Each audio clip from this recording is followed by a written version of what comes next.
Hi, episode 15 and the system's final module, alerts. And this module works the opposite way to everything I've shown so far. In every previous episode, you went into the platform and checked what was happening. Here it's reversed.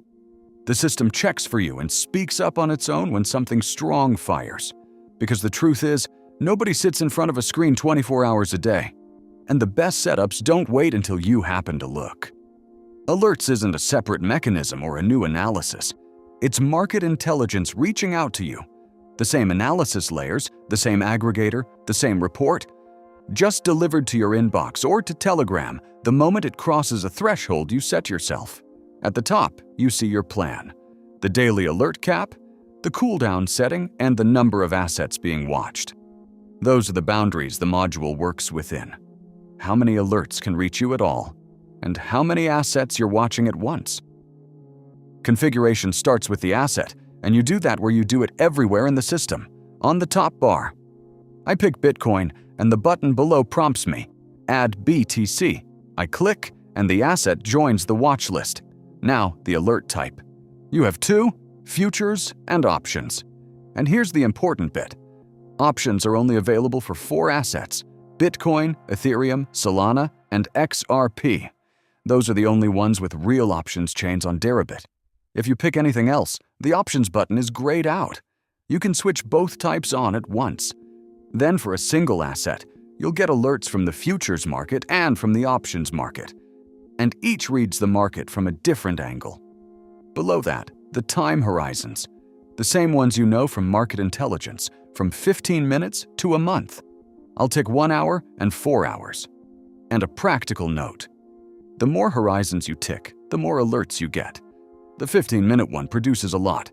The weekly one, almost none. Start with 2, not 6. Where they should arrive? 2 channels, email and Telegram. Email works straight away. It goes to the address on your account. Telegram is more convenient because you get the alert as a notification on your phone rather than in an inbox you check once a day, and it connects itself. I click Telegram, and the system automatically links the alert bot to my account. You don't copy any tokens. You don't configure anything by hand. Once connected, you see a confirmation and the chat ID. Next to it, a disconnect button, in case you ever want to undo it. You can have both channels on at once. The same alert will arrive by email and on Telegram. Below, all the assets you're watching stack up. You can have up to 20. Each one is a separate chip, with its name, status, and the channels its alerts go to.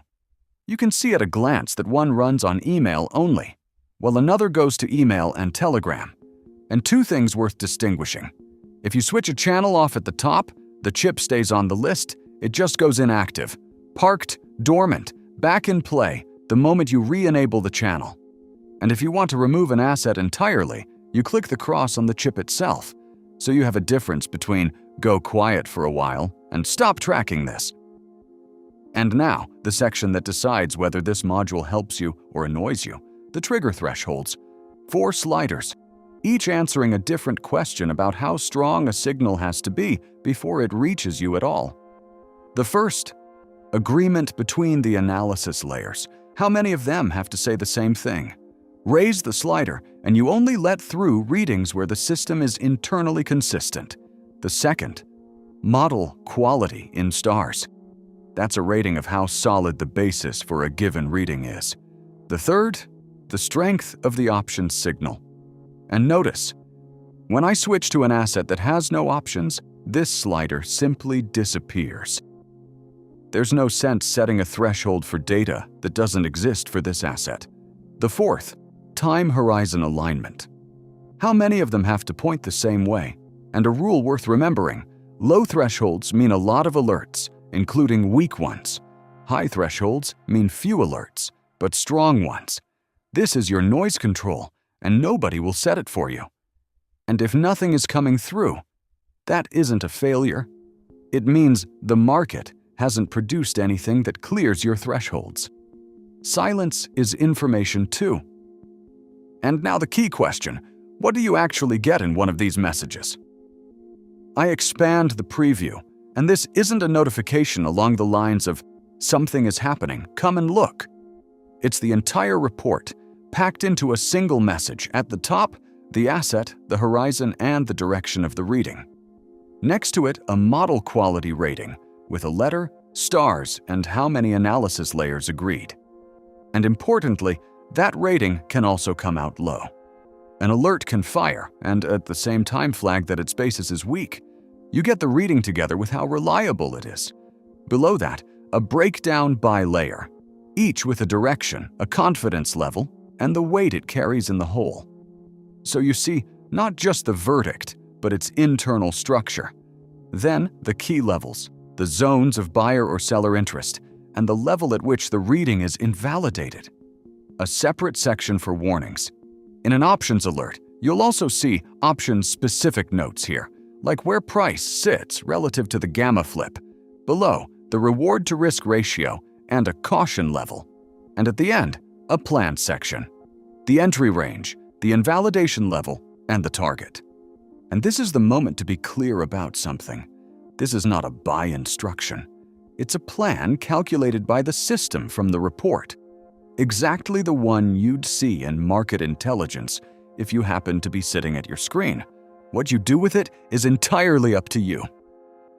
Below the previews, you have View History.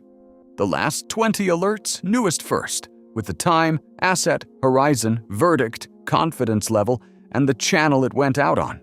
That's useful for two reasons. First, you see whether your thresholds are set right. If the list is swelling with weak readings, raise the sliders. If it's empty, lower them.